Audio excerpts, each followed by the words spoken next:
wabarakatuh. Perkenalkan, nama saya Hirotin, NIM 201101050006. Di sini saya akan menjelaskan materi yaitu memahami konsep, kaidah, dan prinsip kerja pendekatan sosiologis dalam studi Islam. Masalah sosial sering terjadi di berbagai tempat dalam kondisi yang berbeda-beda. Masalah sosial juga menjadi faktor utama kerusakan sebuah bangsa yang hingga kini menjadi perhatian pemerintah.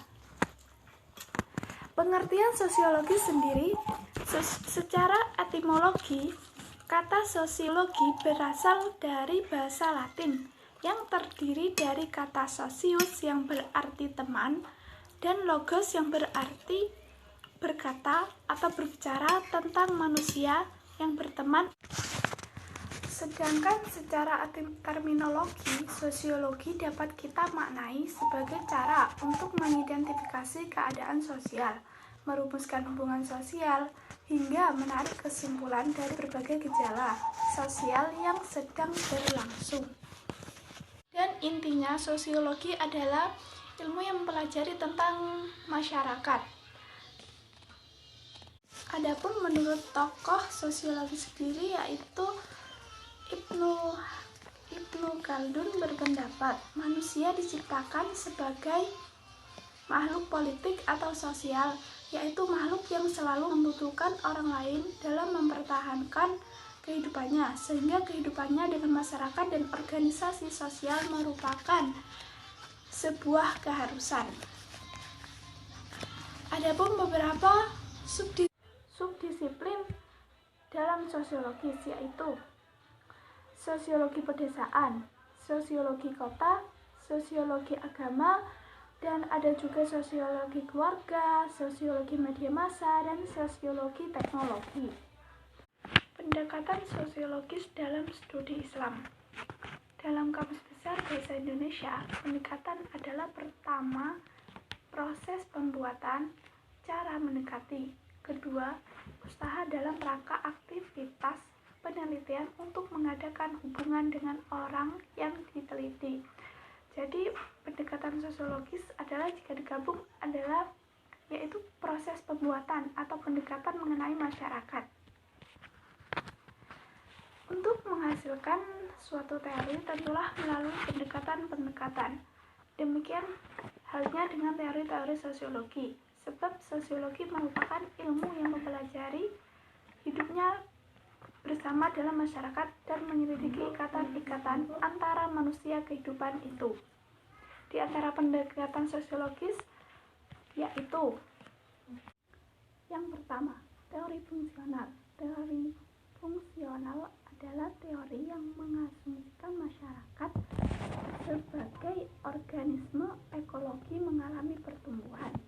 Semakin besar pertumbuhan terjadi, maka semakin kompleks pula masalah-masalah yang akan dihadapi.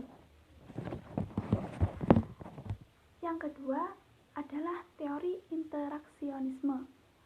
Teori ini adalah teori yang mengasumsikan dalam masyarakat pasti ada hubungan antara masyarakat dengan individu, antara individu dengan individu lainnya. Yang ketiga adalah teori konflik. Teori konflik ini adalah teori yang mempunyai kepercayaan bahwa setiap masyarakat mempunyai kepentingan dan kekuasaan yang merupakan pusat dari segala hubungan sosial. Nah, itulah beberapa teori pendekatan sosiologis dalam studi Islam. Nah, selain teori-teori tersebut, di sini juga ada signifikansi dan kontribusi pendekatan-pendekatan sosiologis dalam studi Islam. Nah, di sini maksudnya adalah bahwa studi Islam bertolak dari sebuah strategi untuk segala sesuatu yang diperlukan, sehingga studi Islam mempunyai cakupan yang luas, khususnya dalam bidang sosiologis. Adanya keterkaitan, signifikansi, dan kontribusi itulah yang dinyatakan bentuk kesadaran pada ilmu pengetahuan sosial. Nah, istilah tersebut digunakan untuk menandakan kedekatan sosiologi pada studi Islam. Karena dipandang apa? Karena dipandang baik dan berguna. Dan setiap permasalahan sosial mampu dijawab studi Islam dengan baik dan komprehensif. Nah, itu saja yang bisa saya sampaikan. Apabila ada salah kata atau kekeliruan dalam penjelasan makalah saya mohon maaf karena di sini saya juga sama-sama belajar. Nah, materi yang selanjutnya akan dilanjutkan rekan saya. Sekian dari saya, terima kasih. Wassalamualaikum warahmatullahi wabarakatuh. Assalamualaikum warahmatullahi wabarakatuh. Perkenalkan, nama saya Dwi Wahyuningsih, NIM 202101050006. Saya di sini akan menjelaskan tentang pendekatan psikologis dalam studi Islam.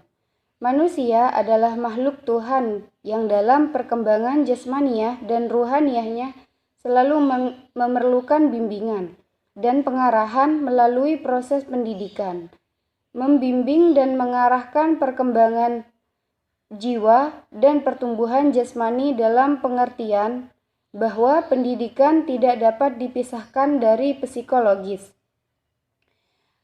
Dan psikologi Islami memandang bahwa manusia selalu dalam proses berhubungan dengan alam, manusia, dan Tuhan. Hubungan manusia dengan alam sangat diperlukan untuk menghargai dan menghormati terhadap ciptaannya, sehingga manusia mampu menjaga lingkungan yang baik. Sedangkan hubungan manusia dengan sesama, yaitu menjaga dan melindungi harga dan martabat sebagai manusia. Karena manusia diciptakan sama, maka sikap dan tindakan jangan sampai mengakibatkan perpecahan dan permusuhan.